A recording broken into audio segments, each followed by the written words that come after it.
Vous voyez exactement ce qu'un opérateur de drone ukrainien voit. Il est 2h37 du matin et vous êtes en train de traquer la cible. Vira, un pétrolier russe de 115 000 tonnes. Votre mission, détruire l'économie russe. Un navire à la fois. Cette nuit, 2 pétroliers. La semaine prochaine, peut-être 5 ou 10. Qui sait ? Car l'Ukraine a fait une découverte qui bouleverse tout.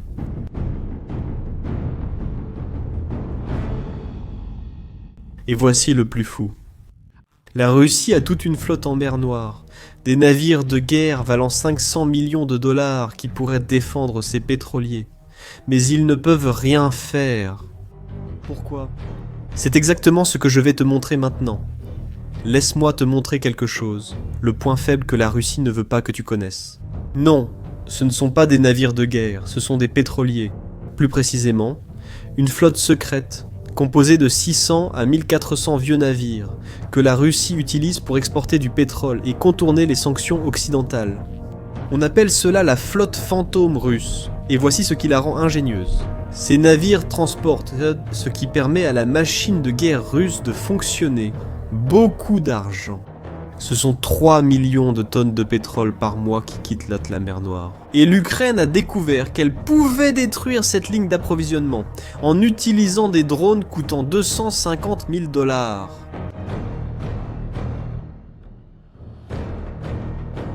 Sais-tu ce qui est encore plus fou ?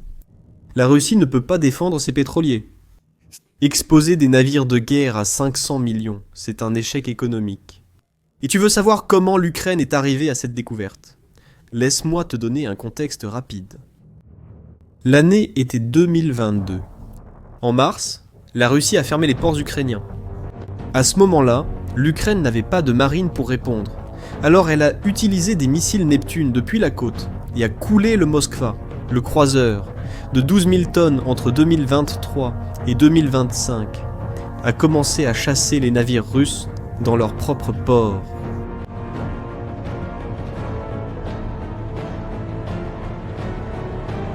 Il a détruit le sous-marin Rostov-sur-le-Don, la corvette Ivanovets. Le patrouilleur Sergueï Kotov a forcé la flotte de la mer Noire à fuir de Sébastopol à Novorossiysk, où elle se cache maintenant. L'Ukraine était en train de gagner la guerre navale, mais ils se sont rendus compte de quelque chose de très important. Ils pouvaient couler 10 navires de guerre. Mais si la Russie exporte 3 millions de tonnes de pétrole par mois, la guerre continue, l'argent continue d'affluer. Et c'est là que les Ukrainiens ont décidé de changer de cible. Ils ont arrêté d'attaquer uniquement les navires militaires et ont commencé à attaquer les pétroliers. Maintenant, savez-vous pourquoi la flotte fantôme est si vulnérable ? Après les sanctions occidentales sur le pétrole russe, la Russie ne pouvait plus utiliser de navires classiques. Les compagnies légitimes et les assureurs ont refusé de transporter du pétrole russe au-dessus du plafond de prix du G7. Alors, la Russie a constitué une flotte parallèle. Des vieux navires de plus de 15 ans, certains de plus de 20 ans. Des navires qui devraient être à la casse. Ces navires sont enregistrés dans des pays comme la Gambie, les îles Marshall, les Seychelles, et sont gérés par des sociétés écrans à Hong Kong, Shanghai, Dubaï. Et vous savez ce qui est encore pire ? Ils opèrent sans assurance légitime, sans les protections que 90% de la flotte mondiale possède. Le Kairos, l'un des navires attaqués, a 23 ans et est géré par une entreprise à Shanghai sous pavillon gambien. Mais tout indique qu'il a été retiré du registre pour avoir une certification frauduleuse, potentiellement parce que c'est un navire sans pays. Le Virat, construit en 2018, suit le même schéma. Une entreprise à Hong Kong, battant pavillon de la Gambie, éteint son système de positionnement global et effectue des transferts de cargaison au milieu de l'océan pour dissimuler l'origine du pétrole. Et l'Ukraine sait exactement comment exploiter ces vulnérabilités. L'opération est presque élégante.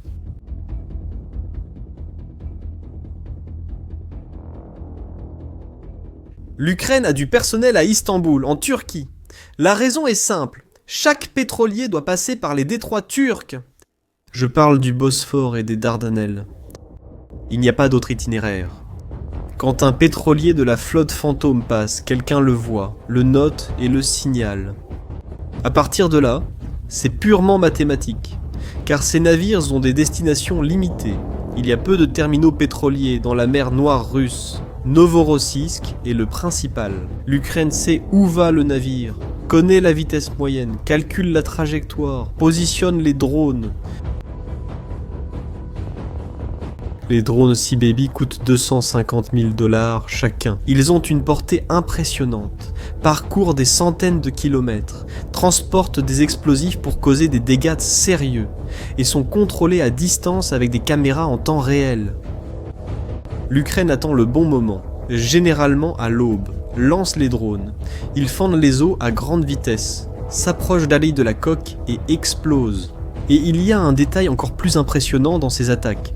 L'Ukraine attaque les navires vides, lorsqu'ils reviennent pour charger du pétrole. Tu arrives à imaginer pourquoi ils font ça ? Parce qu'un navire vide ne provoque pas de catastrophe environnementale. Il n'a pas 100 000 tonnes de pétrole à déverser. C'est une pure stratégie. Ça cause des dégâts économiques, sans catastrophe écologique, qui retourneraient l'opinion internationale contre elle. Et à ce moment-là, je sais que beaucoup se demandent, d'accord, mais est-ce que cette stratégie fonctionne ? Et, écoutez, les chiffres ne mentent pas. Depuis les attaques du 28 novembre, l'assurance contre les risques de guerre en mer Noire a explosé. On évoque une hausse d'environ 70% pour un navire de 60 millions, soit 240 000 à 300 000 $ de plus par voyage. Cela grignote directement la marge bénéficiaire. Maintenant, considérez ceci. Le pétrole russe est déjà vendu à prix réduit à l'Inde et à la Chine. Si on ajoute ce coût, eh bien, l'équation ne tient plus. Les exportations de Novorossiysk ont chuté de 22%, passant de 3,2 millions à 2,5 millions de tonnes par mois. Le terminal Caspian Pipeline Consortium utilisé par le Kazakhstan avait 3 bouées de chargement. Il n'en a plus qu'une qui fonctionne de façon intermittente. Le pétrolier Furia, qui transportait du pétrole russe vers l'Inde, a fait demi-tour en mer Baltique et est revenu sur sa route. Les raffineries indiennes craignent les sanctions secondaires et les risques physiques. Des rapports indiquent que les importations indiennes de pétrole russe pourraient tomber à leur niveau le plus bas depuis 3 ans. Et, en fait, l'Inde était le principal acheteur du pétrole russe à prix réduit, mais maintenant elle recule. Maintenant que vous avez compris l'ampleur du problème, vous devez vous demander... D'accord, mais la Russie a-t-elle des navires de guerre ? Pourquoi ne protège-t-elle pas ses pétroliers ? Et c'est là que les choses deviennent intéressantes. La flotte de la mer Noire, en théorie, a cette capacité. 2 frégates Grigorovitch, 2 Krivak, des corvettes, des vedettes lance-missiles, des patrouilleurs. Sur le papier, il est possible d'escorter. Mais il y a 3 énormes problèmes. D'abord, la flotte est traumatisée. Elle a perdu le Moskva, le Rostov-sur-le-Don, l'Ivanovets. La liste continue. Les commandants savent que chaque sortie du port peut être fatale. Les drones ukrainiens ont montré qu'ils pouvaient frapper des navires en haute mer, même protégés.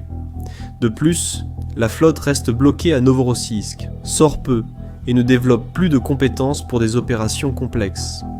Escorter un pétrolier tout en se défendant contre des drones venant de l'eau et de l'air exige une coordination pratique, des équipages entraînés. La flotte de la mer Noire n'en a aucune. Et troisièmement, le dilemme mortel. Escorter des pétroliers signifie exposer les navires de guerre. Un navire de guerre russe vaut 500 millions. Un drone ukrainien coûte 250 000. Si la Russie envoie une frégate pour protéger un pétrolier et que l'Ukraine envoie 5 drones pour attaquer la frégate, quel est le calcul ? La Russie pourrait perdre un navire valant un demi-milliard pour protéger un pétrolier qui ne lui appartient même pas, mais à une société fantôme de Hong Kong. Cela n'a aucun sens économique, aucun sens tactique, c'est un dilemme sans issue, et l'Ukraine le sait, encore plus. Si la Russie commence à escorter des pétroliers, l'Ukraine va lancer des attaques coordonnées, avec des essaims de drones, 5, 10, simultanément, pour submerger les défenses, avec le soutien du renseignement occidental. L'Ukraine sait quand les navires russes partent, elle sait où ils se trouvent. Des avions de l'OTAN survolent régulièrement la mer Noire, recueillant des données, surveillant les mouvements. L'information parvient aux Ukrainiens et ils savent ce que la Russie a fait. Il a ordonné aux navires de la flotte Sombra d'éteindre les systèmes Automatic Identification System. En d'autres termes, cela signifie devenir invisible, mais cela ne fonctionne que partiellement. Ces navires doivent passer par les détroits turcs, ils doivent se rendre aux mêmes terminaux. Les itinéraires sont prévisibles, les destinations sont connues. Vous pouvez éteindre le système de positionnement global, mais vous ne pouvez pas changer la géographie, et les effets vont au-delà de cela. Le Kazakhstan est furieux. 80% de son pétrole partent par le terminal Caspian Pipeline Consortium à Novorossiysk. Quand l'Ukraine attaque, cela touche l'économie kazakh. Ils ont fait des protestations officielles. Mais en même temps, ils augmentent les exportations par la mer Caspienne vers l'Azerbaïdjan. Ils utilisent un autre oléoduc. Les exportations via cette route devraient augmenter de 30% en décembre. C'est une diversification forcée. Le Kazakhstan apprend de la manière la plus dure qu'il ne peut pas dépendre de la Russie. Quant à la Turquie, eh bien, elle est dans une position délicate. Des attaques ont eu lieu dans la zone économique turque. Les autorités turques ont condamné les attaques, affirmant qu'elles menacent la sécurité de la navigation. Mais la condamnation n'a été que verbale, sans conséquences réelles. La raison ? La Turquie fournit des drones émis à l'Ukraine, maintient des canaux diplomatiques, sert de médiatrice, elle ne peut pas rompre avec Kiev. En même temps, les Turcs font face à un cauchemar. Imaginez un pétrolier chargé prenant feu près du Bosphore. Istanbul aurait un problème écologique et de navigation catastrophique. Elle fait probablement pression sur l'Ukraine en coulisses, demandant de déplacer les attaques plus à l'est. Je dois aussi te montrer autre chose. Un événement pour le moins étrange. 3 jours avant les attaques en mer Noire, un pétrolier appelé Mersin a perdu le contact près des côtes africaines. Ce navire venait de transporter du pétrole russe. La même nuit où l'Ukraine a attaqué le Kairos et le Virat, le Mersin a coulé. La cause reste inconnue à ce jour. Serait-ce une coïncidence ? Peut-être. Mais cela soulève une question. Jusqu'où les Ukrainiens peuvent-ils aller avec ces attaques ? La vérité, c'est que personne ne le sait. Mais une chose est sûre, la Russie ne peut pas ignorer cela. Alors, que peut-il se passer maintenant ? Il existe 3 scénarios probables. Le premier, c'est que la Russie tente d'utiliser des convois armés, de rassembler des pétroliers et de les escorter avec des navires de guerre. Mais cela fait une excellente cible. L'Ukraine peut alors lancer des attaques massives, des essaims de drones, et submerger leur défense. Le risque est élevé. Le deuxième scénario serait que certains pays de l'OTAN utilisent encore l'argument selon lequel les navires apatrides, c'est-à-dire sans pays, seront interceptés. Si le navire n'a pas de pays, il n'a pas de protection juridique. Les forces navales européennes, britanniques, françaises, danoises peuvent commencer des inspections agressives dans la Baltique et la mer du Nord et peuvent le faire en invoquant la sécurité environnementale et le respect des sanctions. Cela resserrerait davantage l'étau sur la flotte fantôme de Poutine. Troisièmement, et peut-être le plus probable, la flotte fantôme cesse tout simplement de fonctionner d'elle-même. Réfléchis avec moi. Si tu es propriétaire d'un navire et que tu vois qu'à chaque voyage vers la Russie, il y a un risque d'être attaqué. L'assurance coûte presque le double. Les ports sont endommagés, ce qui cause des retards, et tes principaux clients, comme l'Inde, ont peur d'acheter. À un moment donné, tu fais le calcul et tu abandonnes, le risque n'en vaut plus la peine. Et cela a déjà commencé. L'entreprise turque Beşiktaş Shipping, par exemple, a déjà retiré ses navires du commerce russe. Si d'autres compagnies suivent tel exemple, la Russie deviendra de plus en plus dépendante d'une flotte de plus en plus réduite, composée de navires de plus en plus vieux et dangereux. Et, à terme, la capacité physique d'exporter du pétrole par la mer Noire sera sérieusement limitée.